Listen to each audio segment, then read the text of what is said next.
We finally get to start painting the design. In this lesson, we're going to cover how to color block everything.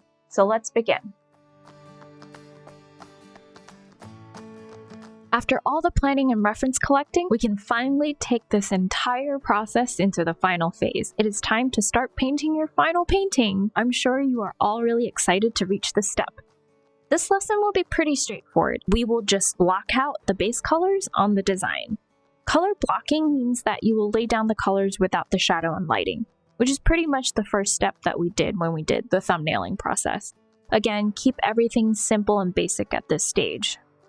This is where the thumbnail also comes in handy too. It's great that we already broke it down into different layers, so we can just peel back those extra layers that we had added on, such as the overlay and multiply layers, and we can just copy the colors right onto the final painting. I also use this stage of the process to start organizing my layers, grouping, and naming them so it does not get confusing towards the end of all this. Even though my thumbnail is a preview of what my piece will look like overall, it will tend to change a little bit as I start adding more details into the piece. This is just my setup for now, but I think the easiest way to do this is to just have your thumbnail put on the same file as your final painting, and you can crop it out later. I've kept all the layers that I have for the thumbnail just so it's easy to peel everything back. I'm taking out the shadow layers and the light layers and reveal just the base colors without any light affecting in it.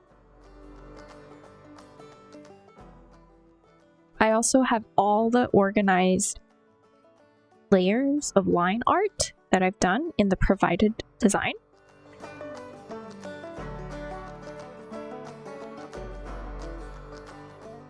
I have the foreground group layer right here, midground, and background. Also within those layers, I've isolated the line art in case you want to just paint underneath the line art and keep the line art for your final design. But in this case, I think I want to go with a lineless look. So what I'm going to do is set a new layer, put it underneath the line art.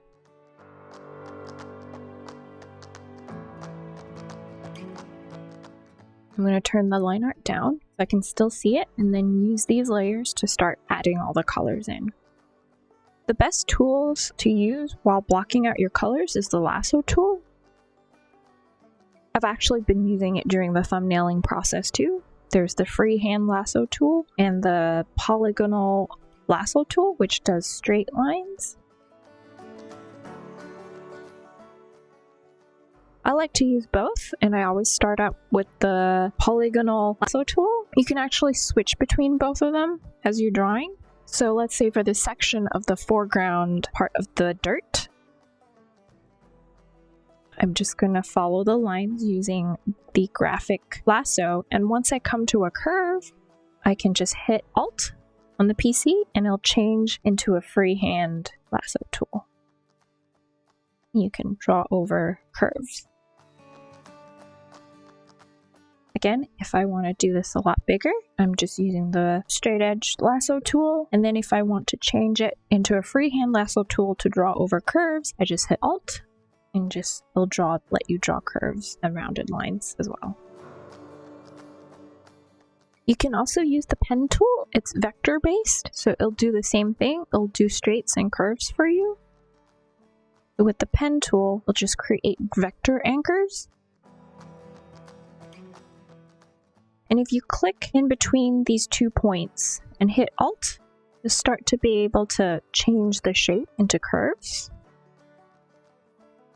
And if you hit Control onto the middle point, start making different curve shapes. You can use either both to start blocking out your shapes, but I prefer the lasso tool much more.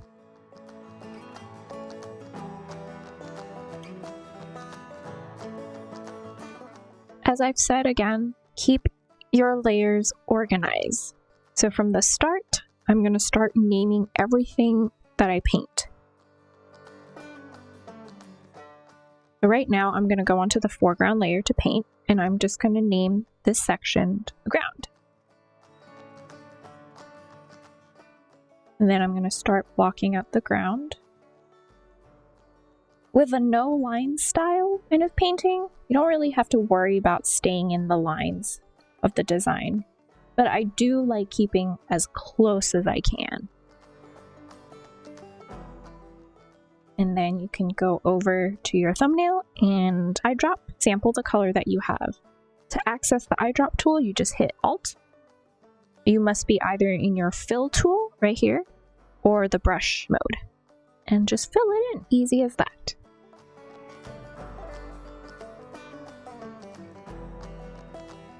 And then you start doing that with everything that is in the foreground. The next thing I'll do is the rocks, and so on. Now, what you see here is I'm halfway done blocking out all the base colors. What's left is just the rest of the small little details of the colors. And I just want to take some time to show you how I normally organize the little details within the bigger shapes. For example, this entire gas station. I blocked out the entire worn out mart in one layer, and the sign itself is also in one layer too. But now I want to add the smaller detail colors in there. So what I usually do is with the named mart layer, I'm going to start a new layer. And let's say I want to paint the rooftop. And so with that new layer, I'm going to clip it onto the existing mart layer. So to recap how to clip a layer, you just pick the new layer that you're going to use to paint, hold Alt between the two layers, and this symbol will appear. And you just click, and then an arrow will appear to show that this new layer has been clipped onto the mart layer. Using your lasso tool again, now you can start blocking that one out.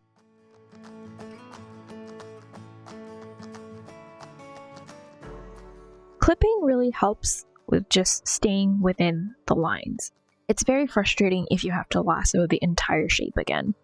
Best, easiest way to do this is to clip this layer into whatever you want to paint inside. And now you can start blocking out the rest of all the details. Don't forget to name everything so you understand which layer is for what.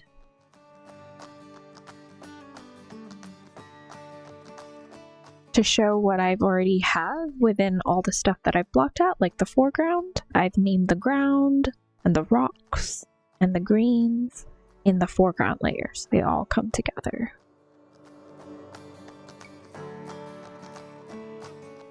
Just like the background layer, I've named the mountains, and I haven't named this one, so I'm just going to call these the back mountains.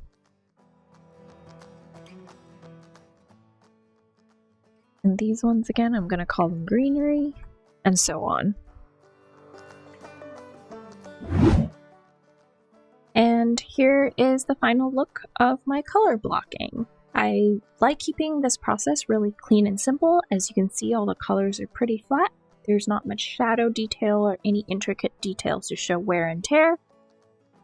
So this is just the stage right now. You just want to fill this page with color. Also, something important to think about is what kind of style you want your painting to look at the end. I've actually opted for no line. So while I was doing this color blocking, I had everything on a lower opacity, just so I can still keep the same design.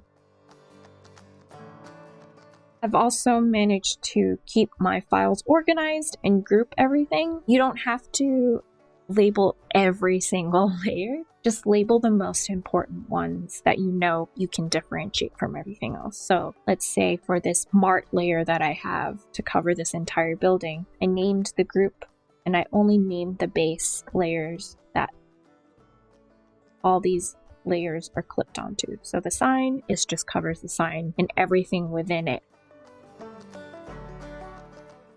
To make it a lot easier to find your layers if you're lost during the next processes, you can hit V, which gives you the move tool. And then under this image tab, there is the auto select. Make sure that's checked. And then on the drop down menu, make sure it's on layer. And then any type of color block that you've clicked on will take you to the layer that you're finding.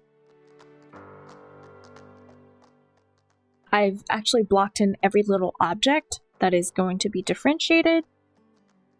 If I close up here, let's take an example for this junk pile. In the line art, you can see there's boxes, there's tires, there's everything. There's also labels on boxes, but I just didn't do that. That'll be for the next step. But I managed to just block out the colors of each item so I know what is what.